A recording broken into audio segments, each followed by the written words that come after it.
শুভ সকাল আমার প্রিয় বন্ধুরা, কেমন আছো? আশা করি যে যেখান থেকে আমার ভিডিও দেখছো অনেক ভালো আছো, সুস্থ আছো। আসানসোল থেকে আমি অর্পিতা, তোমাদের অর্পিতা, আবার একটা ছোট্ট ভিডিও নিয়ে হাজির হয়ে গেছি। এখন বাজে 6:30। অনেকক্ষণ আগে উঠেছি, উঠে দৌড়ে জল মারুলি করে নিয়েছি, বাসি কাপড় ছেড়ে আর তুলসী মন্দিরে জল দিয়ে দিলাম। বুবলার বাবা তো চলে গেল দুধ আনতে। তারপর দেখো 1 কাপ চা খেয়ে নিয়েছি আর এখন চলে এসেছি কুয়োতলাতে।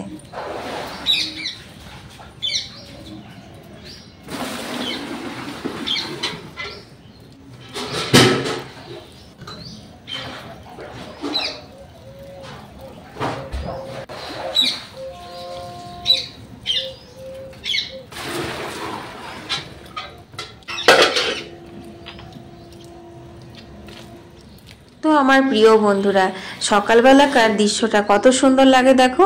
ফুলগুলো কত সুন্দর ফুটেছে, অনেক গাঁদা ফুল ফুটছে এবার, জানো তো।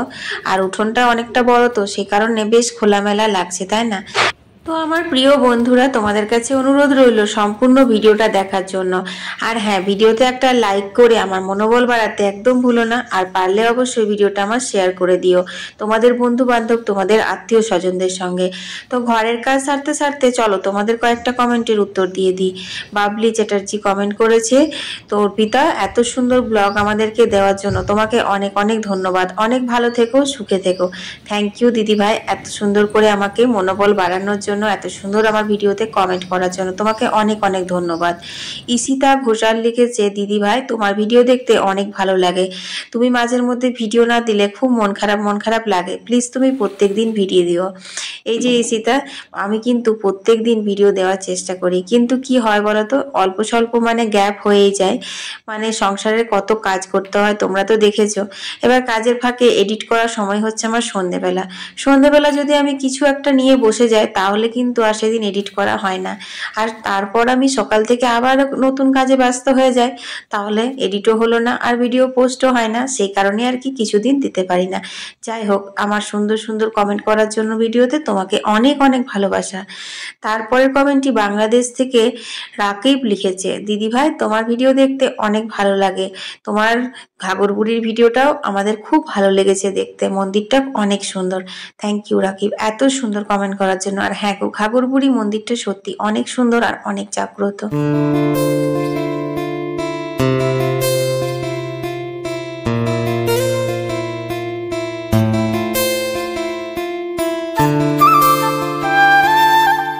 তোমাদের সাথে গল্প করতে করতে দেখো আমার তুলসী মন্দির ধোয়া, ঠাকুরের বাসন ধোয়া হয়ে গেল। এক ফাঁকে কিন্তু আমি ঠাকুর ঘর, রান্নাঘর আর ভাড়ার ঘরটা ঝাড় দেওয়া মুছাও করে নিয়েছি। হ্যাঁ, বাকি রয়েছে খালি এই ঘরগুলো ঝাড় দেওয়া।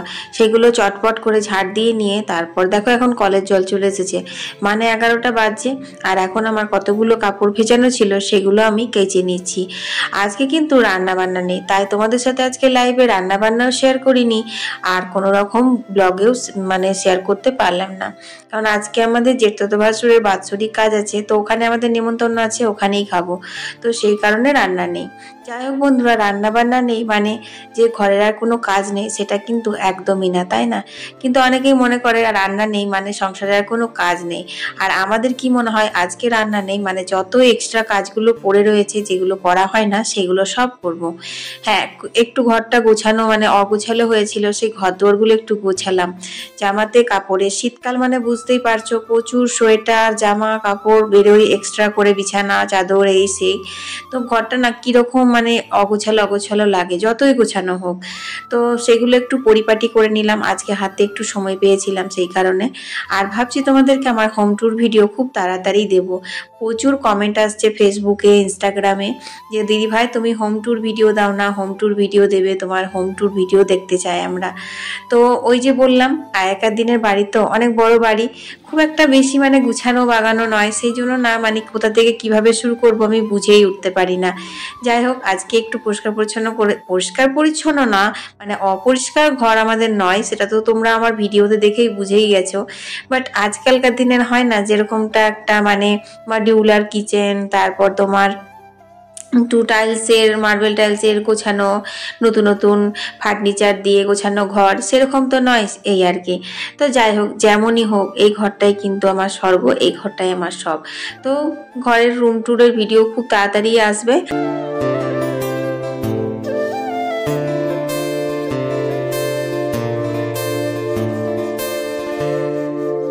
বন্ধুরা ঘরের সমস্ত কাজবাজ সেরে নিয়েছি, এখন বাজে 12টা। ওই বাড়ি থেকে তো দুবার ফোন এলো শান্তির জল নেওয়ার জন্য, কিন্তু এত ঘরের কাজ সেরে আমি ওখানে যাব কখন সেটাই ভাবছি। এখন দেখো স্নান করে নিয়েছি, তারপর পুজো দিতে গিয়ে দেখছি আজকে সকালে ফুলটা তুলতে ভুলে গেছিলাম। তো এখন আমি ফুল তুলে নিচ্ছি, আর এই গাছগুলোতে বেশ ভালোই ফুল দিচ্ছে, যদিও এগুলো বলে যে ডিসেম্বর মাস পর্যন্তই ফুল ফোটে, কিন্তু এবছর একটু লেটে এগুলো ফোটা শুরু হলো, মানে এই সাইডের গাছগুলোতে। সে কারণে দেখছি এখন ভালোই পুজো করার মতো ফুল পেয়েই যাচ্ছি। এই ফুলগুলো ছাড়া না আর অন্য কোনো গাছে ফুল ফুটছে না। আর গাঁদা ফুল তুলতে আমার ভালো লাগে না, তোমরা তো জানোই যে গাঁদা ফুলগুলো আমার খুব শখ করে লাগানো। আর গাঁদা ফুল কি বলতো, নিত্য পুজোতে ব্যবহার করতে কেমন একটা লাগে, মানে গাছে যদি ফুলগুলো থাকে তাহলে না মোটামুটি এই যে এখন ফুল ফুটেছে 2 মাস 2-2.5 মাস 3 মাস রয়েই যায় গাছে একদম টাটকা তাজা হয়ে। আর নিত্য সেবা হলে ঠাকুরের চরণে আজকে দেবো, কালকেই মনে হবে বাসি ফুল, কালকেই তখন সেটা তুলে ফেলে দিতে হবে, এরকম লাগে। তো সেই কারণে এই যে ফুলগুলো মানে একদিন পরেই ঝরে যায়, সেই সব ফুল দিয়েই নিত্য পুজো করতে আমার বেশি ভালো লাগে।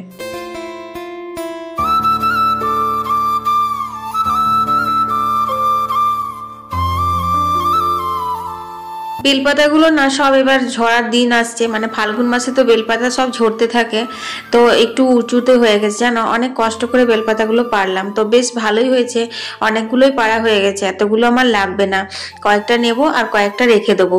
এগুলো আবার যদি ভিজিয়ে রাখা হয় তাহলে আবার 3 পাতাগুলো ছেড়ে সব 2 পাতা 1 পাতা হয়ে যায়। সেজন্য মা বলেছিল আর কি যে শুকনোই রেখে দিবি, ধুয়ে মানে আগে আমরা ধুয়ে একটু জল জল টাইপের প্লাস্টিকে মুড়ে রাখতাম, তো সেরকম করে রাখলে বেশি ঝরছে, সেই জন্য শুকনোই রেখে দেবো। তো যাই হোক বন্ধুরা, চলো এখন আমি পুজোটা তটপট করে নিই, কারণ এখন 12:30 বেজে গেল। বুবলার বাবা এসে যদি দেখে এখনো আমি রেডি হতে পারিনি, তো একদম মানে চিৎকার চেঁচামেচি শুরু করে দেবে।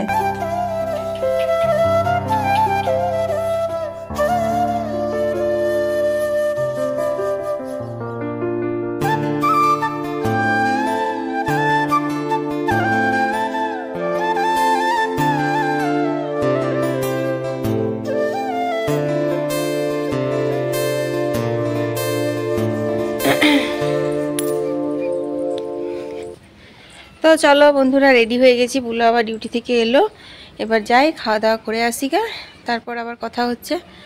আর আজকে অল্প অল্প করে একটু একটু করে শ্যুট করছি হোম ট্যুর দেওয়ার জন্য, ঘরগুলো সকালে কিছুটা শ্যুট করে রেখেছি, আর এখন দেখি দুপুরবেলা ওখান থেকে খেয়ে আসি, তারপর কিছুটা শ্যুট করব, তারপর ভালো করে তোমাদের সামনে হোম ট্যুরটা দেবো।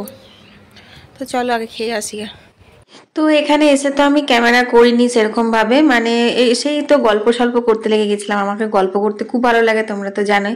তো এই দিদি বলছে যে বুবলা একটু নে এগুলো রেকর্ডিং কর। তো সেই জন্য দেখো বুবলাই রেকর্ডিং করেছে, তো যেরকমটা পেরেছে আর কি, ও একটু নড়িয়ে নড়িয়ে করে, ওকে আমি অনেকবার বলেছি কিন্তু ওরকম ভাবেই করে। তো যাই হোক, তোমাদের সঙ্গে করেছিল বলেই একটু মানে শেয়ার করতে পারলাম। তো দেখো এখন অনেকের খাওয়া হয়ে গেছে, এখন মোটামুটি 2:30 বাজে, এখন আমরা খেতে বসে গেছি, আর আমি ওই কোনাটাতে বসেছি, তোমরা দেখতেই পাচ্ছ। তো চলো এবার খাওয়া দাওয়া করে বাড়ি আসবো।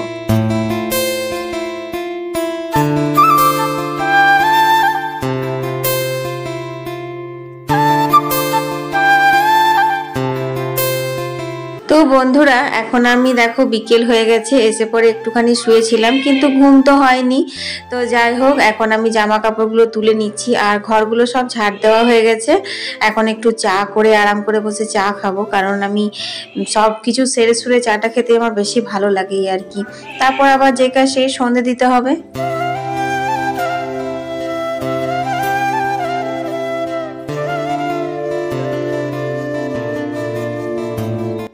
প্রথম যখন এই বাড়িতে বিয়ে হয়ে এলাম, তখন নতুন বউয়ে তো আর কেউ রান্না বান্না করে না, আমিও রান্না বান্না করতাম না, কিন্তু বাড়ির সমস্ত কাজ করতাম। তখন আরো অনেক এক্সট্রা কাজ ছিল, সেটা হচ্ছে বাইরের কল থেকে জল নেওয়া, এ করা, এইসব কাজগুলোও ছিল। তো আমাদের বাড়িতে যে পুরনো মানে কাজের লোক ছিল, সে আমাকে বলেছিল রান্নাঘরটা যার সংসারটা তার, আগে তোমাকে সমস্ত কিছু রান্না বান্না শিখে নিতে হবে। তো তখন তো আমি তার কথাটা বুঝতে পারিনি, কিন্তু এখন আমি সেই কথাটার মানে হাড়ে হাড়ে বুঝতে পেরেছি। কিন্তু তবুও বন্ধুরা, রান্না বান্না না করলেও কিন্তু সংসারে প্রচুর খাটনি থাকে, প্রচুর কাজকর্ম থাকে, কিন্তু কি বলতো নাম পাওয়া যায় না। রান্নাটা যে করে মানে সংসারের মানুষগুলো শুধুমাত্র তাকেই চেনে, তাকেই জানে যে হ্যাঁ সে অনেক কাজ করছে, এরকম একটা ব্যাপার আর কি। তো যাই হোক, সন্ধে টন্ধে দিয়ে দেখো আমি চলে এসেছি রান্নাঘরে। যেহেতু আজকে দুপুরবেলা মানে দিনের বেলা কোনো রান্না বান্না হয়নি, তাই আজকে সারা সন্ধেটা আমার রান্নাঘরেই কেটে গেছে। তো বন্ধুরা এখন বাজে হচ্ছে 9:45। আজকে তো ভিডিও এডিট করাও হলো না, কালকে আমি ভিডিও পোস্ট করতে পারবো কিনা জানি না। যাই হোক, এখানে আমি এখন চাপিয়েছি হচ্ছে মটরশুঁটি আলু দিয়ে ঘুগনির মতো করে একটা তরকারি করবো। আর রুটি হয়ে গেছে, দেখো জায়গাগুলো গোছানো হয়নি, চারিদিকে আটা ফাটা পড়ে আছে, এগুলো গোছাতে হবে। আর হচ্ছে বুগলার জন্য এই যে ডিম সেদ্ধ আলু সেদ্ধ ভাত, আর তোমাদের ব্যাক ক্যামেরায় দেখো, দেখো আলু সেদ্ধ ডিম সেদ্ধ কুকারে করে ভাত করেছি, ভাতটা ফ্যান ঝরে দিয়েছি এরকম ভাবে। আর এখানে যে করেছি হচ্ছে মটরশুঁটি, মানে করছি আর কি, মটরশুঁটি আলু হালকা করে সেদ্ধ করে নিয়েছিলাম, তারপরে এই মশলাটার সাথে এখন কষিয়ে নিচ্ছি। তো তোমার টমেটো দিয়েছি, কাঁচা লঙ্কা দিয়েছি, শুকনো লঙ্কা দিইনি, এটা খেতে বেশ ভালোই লাগে। তবে ধনেপাতা একটু করলে ভালো হতো, তো সকালে আজকে ধনেপাতা তোলা মনেও ছিল না, সময়ও ছিল না, তো তাই আর কি। যাই হোক, এরকম কিন্তু আলু মটরের তরকারিটা রুটি দিয়ে খেতে বেশ ভালো লাগে, কি বলো? এই সময়তে শীতের কড়াইশুঁটির ঘুগনি।